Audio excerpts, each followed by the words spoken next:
Is that it, really? Is that, okay, all right. Look, I only have about 30 minutes, so I'm going to try to rip through the slides quick so there's plenty of time for questions, because this is a very broad topic, right? And so I know we'll all have a lot of questions, but we'll try to cover it in a big way. That's a QRC code for my contact information. At the very last slide, there'll be a QRC code so you can download the entire slide presentation, so you don't have to worry about taking pictures of each slide. And as I go through this, there's more information on the slide than I can cover in 30 minutes, right? So I'm going to sort of flash the slides, give you kind of a headline, but since you can download the entire presentation, you can read all the text later. Does that sound good? All right. So, let me just tell you just a little bit about me. My background is I've spent some time in the Army in infantry and in intelligence. I then spent about 15 years traveling all over the world, visiting different companies, assessing their IT systems to see if they could qualify for large government contracts. I did a lot of work in China, did about 20 different assessments in China all over the world. And then in 2016, my son bought a few dollars worth of Bitcoin. And when he sold them, he paid for a motorcycle, a car, his college tuition, and his living expenses. And I hated him. I loved him, but I also hated him. So I got a little interested in Bitcoin, and then I started finding out about blockchain. I wanted to get into space, so we held a meetup in August of 2016. It was a room pretty much like this, marketed it like crazy. I knew it would be big in government. 20 minutes into the event, our second guest showed up. And we were somewhat demoralized. So we started meeting in libraries and conference rooms and restaurants. And today we have about 15,000 people in about 100 cities around the world, right? So what I'm about to show you is a compilation of my experiences traveling all over the world, talking to people about blockchain, primarily from a government context. So I want to start off with telling you a little bit about where we are. I believe that blockchain is the most transformative technology in human history. And the reason is because blockchain does something that no other technology has done. Blockchain reverses the concentration of power. So in human societies, we have gone from tribes to villages to kingdoms, city-states. And as our ability to communicate and our technology has improved, our ability to control, coordinate, and govern has grown. So that now we're governing on literally global scales because of the technology. This technology is the first thing that decentralizes and pushes it in the opposite direction. And that's why I believe it is so transformative. Blockchain, as a result, introduces an entirely new paradigm. So what are we talking about when we talk about paradigm shifts? Paradigms are the lenses that we look at. We're still looking at the same world, but we're seeing different opportunities and different constraints. And blockchain allows us to look at problems, situations in ways that we never could before. And when that happens, there are winners and losers. Why? Because of this. Some of you know people on both sides of that picture. So let's talk about paradigms. Here's some favorite ones. The Americans have need for the telephone, but we do not. We have plenty of messenger boys. That was in 76. The horse is here to stay, but the automobile is only a fad, right? That was in 1903 from Henry Ford's lawyer. This was great. The president of IBM in 1943, I think there's a world market for maybe 5 computers. Televisions won't be able to hold at any market share that it captures. After the first 6 months, people will get tired of looking at a plywood box every night. 20th Century Fox, 1946. Cellular phones will absolutely not replace local wiring systems, right? That was 1981. I predict the internet will soon go spectacularly supernova and in 1996 catastrophically collapse. Robert Metcalfe was the founder of 3Com, 1995. Now, this is a little bit more in our space. I'll just, you guys can all read this, right? I'll just give you a minute to read these.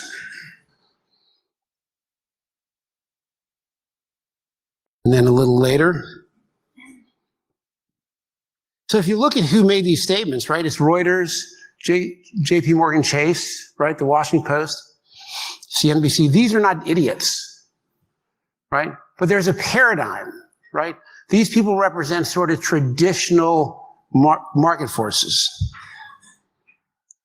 And paradigms often outweigh facts, right? How many people know people like this? And wrong paradigms have consequences. So the headlines all over the world when the Titanic set sail was God himself couldn't sink the Titanic. It was on the front page of the New York Times and the London Times. And people in the shipping industry believed this. And they believed it so much that when the SS California literally saw the Titanic sinking, they literally saw the tail end of the ship up in the air, they didn't believe their own eyes. So paradigms are very, very strong, and wrong paradigms have consequences. Let's talk about some government paradigms. The role of government is to monitor, influence, and control. Governments continually seek to improve monitoring, influence, and control. Now, this is not bad. Good governments that monitor, influence, control do that for the benefit of the citizens. Bad governments do it for the benefit of themselves. Financial systems and information systems are tools to help governments monitor, influence, and control. And governments have sovereignty over financial and information systems. Now, here's where blockchain impacts those paradigms. In the area of economic sovereignty, right? We have global and regional governments, we have national governments, but now we have these things called private currencies and public currencies, like Bitcoin. And blockchain impacts it impacts the function of money. So traditionally, we thought of money as having three primary purposes, right? A medium of exchange, a unit of account, and the store of value. But in 1970, the United States passed the Bank Secrecy Act, which turned money into a means of control, and which said that now financial institutions were an arm of the government, right? So that means that they had to make certain reports. They had to. They basically, there was a benefit to law enforcement. The problem is, if you're a means of control, you're not a very good medium of exchange or a unit of account or a store of value. Because how good is something as a store of value if the government can come in and take it? Or how good is it as a medium of exchange if the government comes in and says, you know what, you can't trade with that country because we have sanctions against it? So there was this sort of challenge. And let's talk about information for a second. So it's not just governments, but it's companies like these that have a tremendous influence over the information that citizens deal with. In fact, these couple companies represent 1/3 of all advertising dollars spent in the world. So here's the challenge. The traditional power paradigm, people organize into institutions. People subordinate themselves to institutions. Institutions make rules. The institutions enforce rules with power. Technology facilitates the concentration of power, and powerful institutions are corrupt. Why? Lord Acton said it when he said, power tends to corrupt, and absolute power corrupts absolutely. Great men are almost always bad men. Not always, but almost always. So let's take a look at, with that said as a background, the history of blockchain so that we have an idea where we are today. 2008, where were we? Greatest financial crisis that the world had seen at that point, right? Banks were too big to fail, right? Big government bailouts. So the response in the US, we saw this movement called Occupy Wall Street, right? And this is essentially this global economic downturn and also referred to as a Great Recession. Now, the reason these newspapers are down here is because when this happened in 2008, some group under the pseudonym of Satoshi Nakamoto wrote this white paper. Have any of you guys read the white paper? Okay. So basically it said, hey, I got this idea for sort of this peer-to-peer currency, right? And in the very genesis block of the very first block of the Bitcoin blockchain, the headlines from the London Times about the big bank bailouts were there. So this was a motivation for where this thing got started. And his idea was, I think that you and I can transfer money back and forth. And instead of relying on a bank, we can all together develop a consensus on who has how much money in which address. So we can create a financial system that's totally decentralized. And where we were at the time was a tremendous distrust of large institutions. Wells Fargo Bank, they're creating fake accounts. And if we look at this historically, it wasn't just the last election or the last 2 or 3 elections. This has been a global trend for decades. And it was in that space that this wave of populism started growing around the world. In my country, it led to folks like Donald Trump and Bernie Sanders, who were different political parties, but they represented the same idea, right? Essentially, anti-establishment. In Brexit, we saw the same thing. And this trend has been something we've been seeing globally. So then a couple people started picking up the idea. The first Bitcoin transaction was May of 2010. It was 10,000 Bitcoins for 2 pieces. Anybody know what the Bitcoin price is today? A couple, yeah. So we started seeing a couple people start to pick it up, and we started seeing Bitcoin ATMs. And so Bitcoin was the first cryptocurrency. We started seeing a couple more, and then more. So today there's literally thousands of cryptocurrencies. And an entire ecosystem has grown up around it. Now, what's interesting is this ecosystem is generally outside the financial institutions and the government ecosystems that exist. And it's global, and it's parallel, and it's something that governments and large institutions are really worried about. And it's small, and it's big, and it's decentralized. People started getting really interested in this. So this represents, and this chart is a little bit old, but it's from Google Trends, and it shows the searches for the word blockchain. And it also shows the countries where those searches appeared in order. Now, interestingly enough, and I presented this initially to an audience in the US, look at all the countries that had more searches by number than the US did. Right? Some are very rich and some are very poor. Any idea why so many of those countries essentially had more searches for blockchain than the US? You can talk. I can. So in some cases, there's more corruption. Exactly. That's why some of maybe the poor nations. Well, what about the richer nations?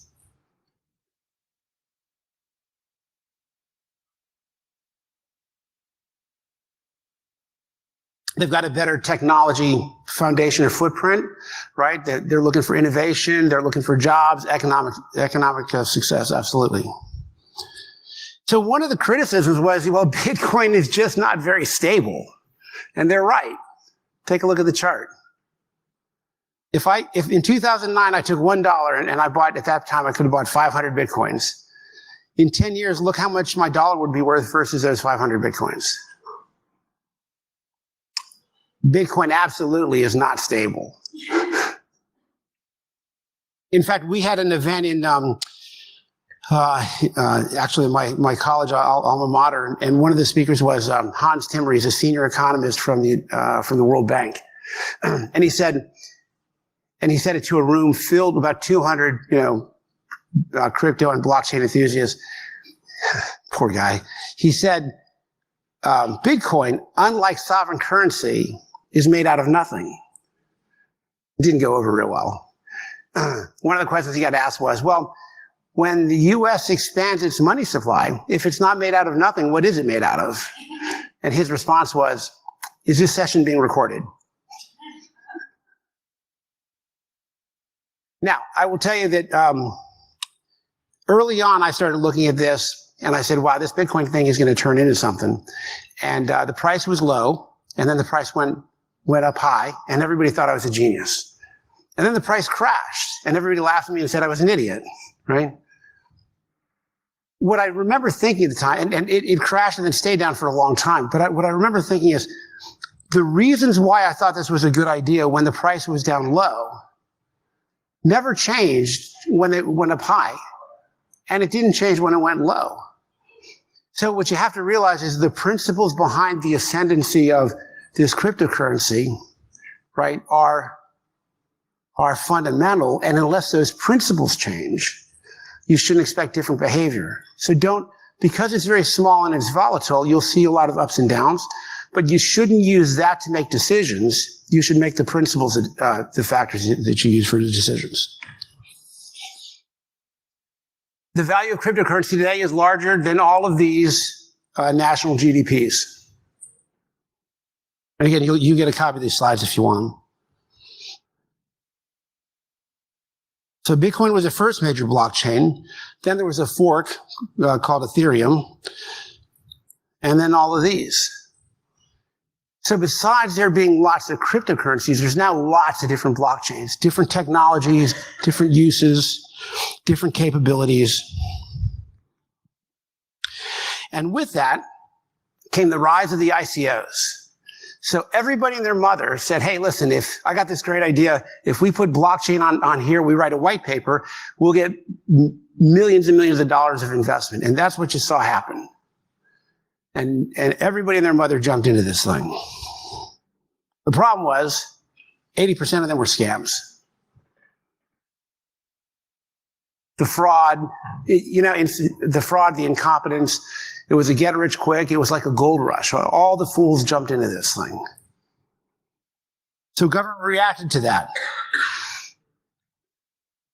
They did it with regulation. Banks all over the world had all sorts of different opinions. Some said, hey, you know what? This is a great opportunity.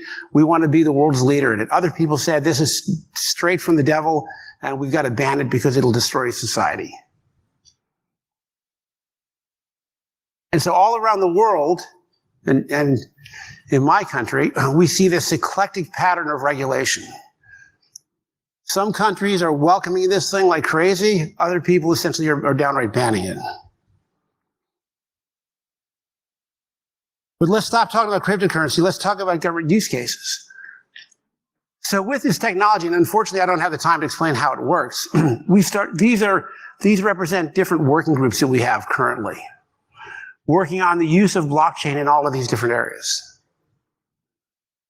I'm going to talk, because I can't talk about all of them in this talk, in the 12 minutes that I have left, I want to talk about two areas: financial, regulatory, and law enforcement. But there's politics. So this guy that you see here on the right, the president of Cameroon, he's been the president of Cameroon since 1982 in democratically run fair elections. And he said, look, using blockchain for voting is not secure. He's won every election since 1982.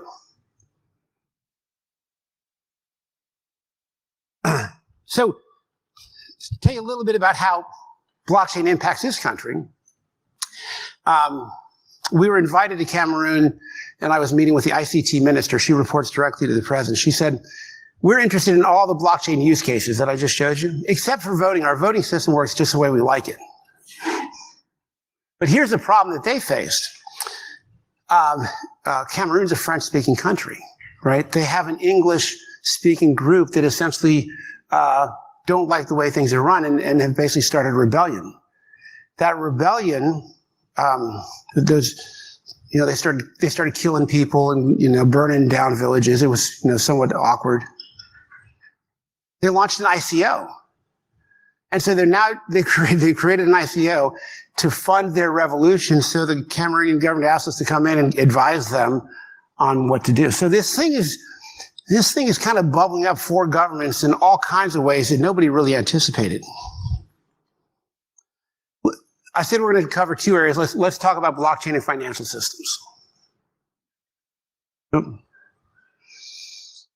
So we're seeing around the world, some countries are jumping in. Here's some example: Malta, Bermuda, Switzerland. These folks are really creating a pro-blockchain cryptocurrency environment, a positive one. And then there's less favorable ones. I believe in India, I don't know if it's still true, but at one point they just outright banned it. The United States has a regulatory environment that's driving all the innovation outside the United States. China, they had banned it, and then they brought it back in, and there's some back and forth. But here's a great quote by Andreas Antonopoulos. You can take your country out of Bitcoin, but you can't take Bitcoin out of your country, which means I can kill all the jobs, I can kill all the innovation, I can drive all of that out of the country, but it's the distributed system that is ubiquitous. So I can't get rid of it. It's here. So let's talk about the banks. Over 40 central banks right now around the world are in the process of developing their own central bank digital currency, wholesale central bank digital systems. We've got an entire presentation on banking and financial systems. I wish I could tell you all I got to say is the banks are in this like crazy, because what they said was the world's going this way. If you can't beat them, join them. And then once you've joined them, then crush them. So there's a lot of folks in the banking industry that want to maintain organizations as they stand, so they're getting in this thing as a matter of survival. Here's just an example of central bank digital currencies. Again, you can read it when you download the presentation. Then tech companies and financial institutions have been racing into this thing. This is a chart of the number of patents filed so far. And look at this. It's IBM, Bank of America, it's Intel, MasterCard. There's a fusion right now of tech companies and financial institutions. Why is this important? The government regulatory environment is all focused on financial institutions, not on tech companies. Did any of you guys see the Libra hearings? So when Libra folks testified in front of Congress, I will tell you, and I've met with congressional folks, they're terrified of this. But it's a tech company, and all of the financial tools don't work in the tech space. There's a bill, I can't remember the name of the bill that's been drafted, it hasn't been passed, that if passed would fine tech companies $1 million a day for holding or interacting with cryptocurrency within 1 year of the time the bill is passed. Now, I don't think that bill will be passed, but it shows you the level of I don't know, concern that governments have with tech companies. Let's talk about law enforcement for a minute. So in law enforcement, the term you'll hear all the time is follow the money, right? And I talked about the Bank Secrecy Act, right? It changed money. We talked a little bit about this before, right? Before, money had to perform all the functions, but today, tokens can perform some of those functions better than others. So Bitcoin's a great store of value long term, but it's not a great thing to use if I'm going to buy a cup of coffee at the coffee shop, just because I don't necessarily need 51% of all the computers in the world to validate my coffee purchase, right? So now other types of Lightning Network and other types of tokens are being developed for different purposes. Cities are developing their own local currency, right? So for example, there could be an Abu Dhabi coin, right? And Bitcoin is not capable of handling every transaction in the world, but we could create a cryptocurrency that's decentralized that could handle all of the Abu Dhabi transactions. And so my wallet might transact with all of you in my local community. And then at the end of the day, the week, the month, I reconcile with the Abu Dhabi blockchain. And maybe at the end of the month, the Abu Dhabi blockchain reconciles with the Bitcoin blockchain. So I reduce the number of transactions, but Bitcoin can become the global unit of account that all of these other tokens function with. We don't know. But different tokens are being built for different purposes. One of the ones that really causes governments a lot of concern are privacy coins. So what privacy coins do is they take all of the inputs, they mesh them all together, they scramble them, and then they send out the outputs, which means law enforcement can't tell where the money came from or where it went. The crypto market right now is $222.8 billion in 10 years. And then we've got Bitcoin ATMs. So here's a map of where some of the ATMs that we know about are located. There's no KYC, there's no AML, anybody who wanted to circumvent the law can go to any of these locations. And there's no regulations that handle them. And then we have exchanges. So some exchanges are regulated, but a lot are not. The ones that are decentralized, we don't even know who to go to enforce it. And once all of us start doing peer-to-peer transactions without going through any financial institution, governments completely lose their ability, their visibility to monitor, influence, and control. So, I got 4 minutes left. There's way more we could talk about. Well, hopefully we'll have some questions. Oh, great, there are some already. But let me give you some resources. So I'll tell you, again, a little bit about the Government Blockchain Association. We're an unbiased, non-lobbying trade association. We're really created to help the public and the private sector connect, communicate, and collaborate to find solutions with blockchain. Here's currently where we have our chapters. We do working groups, professional networking, collaborate. We're essentially like a social media platform. We do training certifications. We do blockchain project support, concierge service. Here are some of our working groups. So the way the working groups work is the government folks, anybody in government can join GBA for free. They come to the working groups and they say, here's the problems that we're looking at. Here's what we're trying to solve. And the private sector folks say, here's our use cases. Here's our white papers. Here's our demos. Here's our solution. And we'll just let the government and the private industry figure it out. Each of our working groups create their own charter.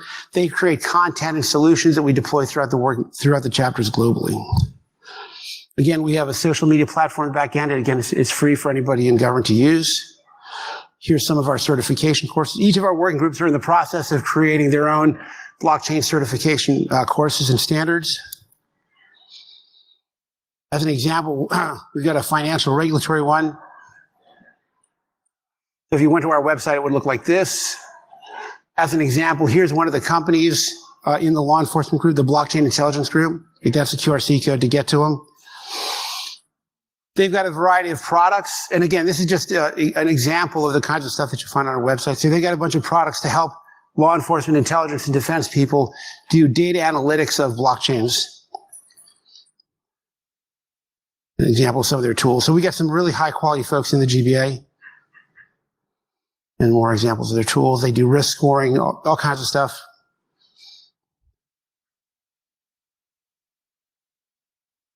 And I got 2 minutes and 17 seconds left. If you want the presentation, you can download it on that QRC code. And I got 2 minutes for questions. Good?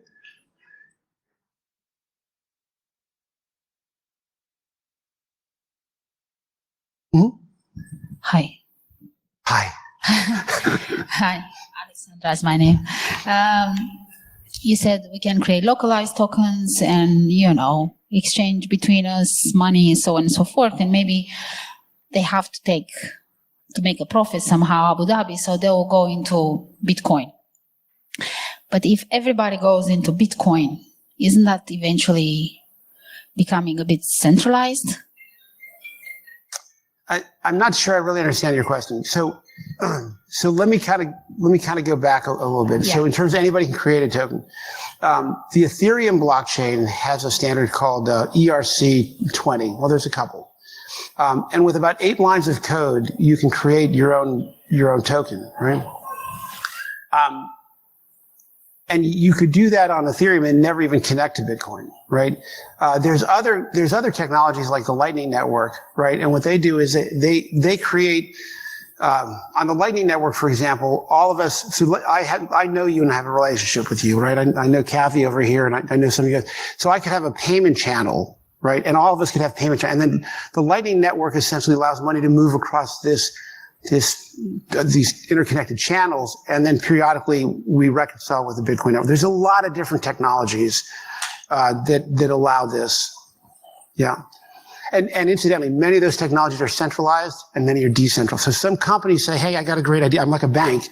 Let me create this cryptocurrency, and it's centralized, right? Other folks have created decentralized ones. And the question, if you go back to the trends, the societal trends, I believe that the more decentralized options there are, people are going to want to go there because they don't like the fact that Google and Facebook and monitors everything about them, right?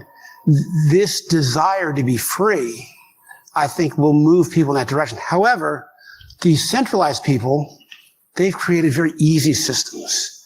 And so a lot of people are saying, I don't care about being monitored. I like the ease of use. I don't know how to work out. Yeah, I think it's a generation thing. It depends who you're talking about. Yeah. Because I think our generation gave up some privacy rights for connectivity and ease. Right. We could have an entire conversation about privacy and GDPR. I mean, it's honestly such a big topic. And the fun question, the 80% failure of... It's probably 90 or 93. Yeah. But do you think, your personal opinion, and I think we are recorded, governments might have been behind that one to diminish the trust of people in Bitcoin when, just curves the... Now, listen, I think incompetency is rampant, right? They didn't need any help from the government. This was a bunch of folks. It was... Speculative. Yeah, pure. Okay. Yeah. There's a question back here.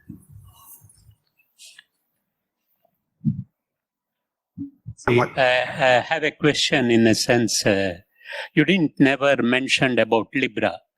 How much the Facebook will control the lives of the people in the world? And apart from the fiat currency, and they would control all the mutual funds if it ever comes into existence. What is your comment? And I'm amazed that you also didn't mention that kind of a framework.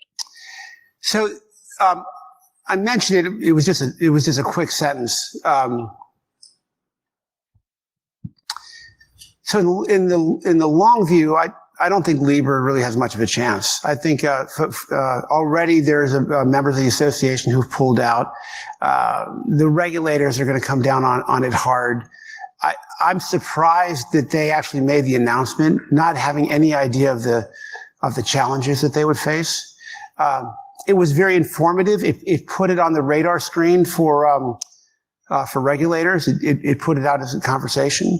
It's probably one of the most studied white papers, I think, that have come out. But at the end of the day, I don't think they'll be able to accomplish what they'd like to accomplish. That's just my opinion.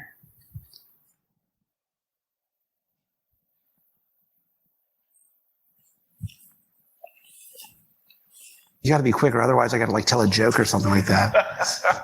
I'll run. It's like when you're on a long car ride with somebody you don't know, right?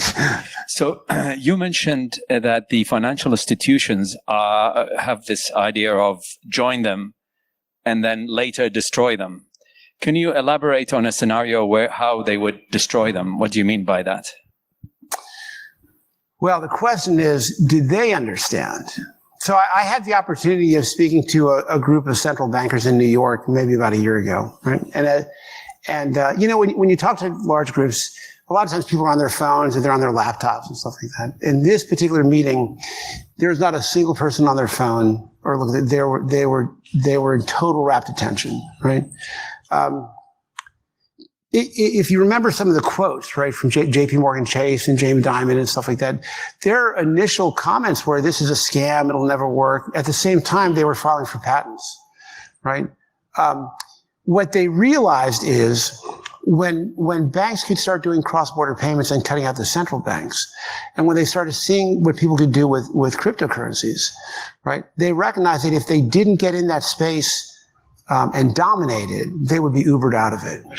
And since people have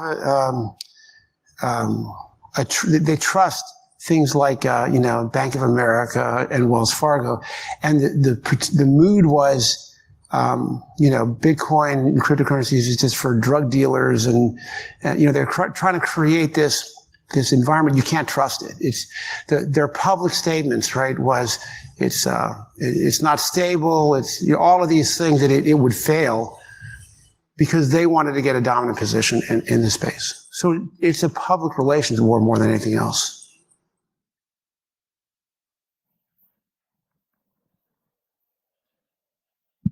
I guess we'll go to the sliders then. It's your show. All right. What are your views? What are your views on the future of cryptocurrency? Look, I'm not giving you investment advice. I will just tell you that I think that Bitcoin eventually goes to about 500 million. I think that there are a couple others. I think that there will eventually be a suite of cryptocurrencies that are used for particular purposes. But you'll have a phone, and basically when you go to pay for something, your phone will probably identify which token makes the most sense. You'll pay in that token, and your phone will do all the work in the background. Cryptocurrencies, don't they have a negative impact on the worldwide economy? Depends on who you ask. There are some people that say the way the world works now is great, and they would say it has a devastating impact. There are other people that say that it's unfair, there's many unbanked, and those people would say it's got a positive impact. Can blockchain be used for anything else besides cryptocurrency? I think we covered that one. Does the decentralized nature of blockchain make it more secure? I was wondering, this is a cybersecurity event. So our cybersecurity working group is working on a whole variety of solutions to decentralize cybersecurity, right? So right now, one of the challenges we have is with these hacks is you break into a database, you get everybody's financial information, their social security numbers. There's work being done looking at distributed DNSs, right? Domain name servers. So right now, if somebody breaks into a DNS and so I'll just use Wells Fargo, if they change that entry so that the name wellsfargo.com now points to a new IP address, you now come to my IP address where I essentially spoof the Wells Fargo web page. You put in your account information, your username and password. I then go in and take all your money, right?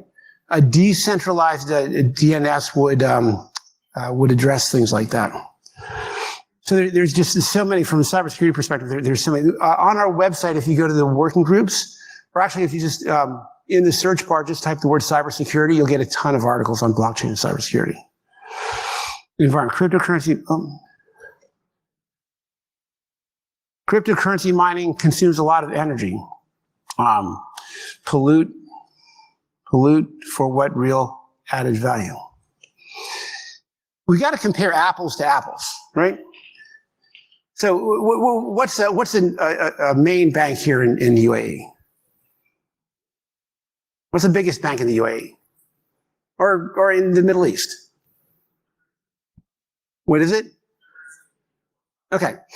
So do they consume any energy? Do they have buildings? Do they have data centers? Do their employees have to drive to and from work? Do they have to hire HR people? So if you look at the energy that goes into validating transactions, and you compare it with the alternative system, I don't know that you can make a case one way or the other, right? Secondly, there's a lot of different consensus algorithms that use different methods, right? There's proof of stake, there's all sorts of other proofs that essentially are not on the high energy use scale. And then thirdly, what most people don't understand is that the algorithm itself self-adjusts. So if the energy costs get too high, and we've seen this happen in the mining space, the energy costs get too high, it was not profitable to mine. So then what happened was a lot of people stepped out of the mining business, which meant that there were less miners. And so the algorithm automatically adjusts the difficulty level down, so it now requires less energy in order to mine. And these are nuances that most people don't understand. The banks, the people that do not want this to fail, essentially will make this case, but there really is not enough data to really substantiate that case. And what are some of the other thing is, if you really think that we shouldn't use the technology because of the consumption of energy, how much did the internet impact our energy consumption? And would you make a case that we should stop using the internet because it just uses too much energy? What are some of the blocks? Okay, so we already covered this one, the cybersecurity. All right, dude, I am so sorry. I went over. All right, so I'll be around.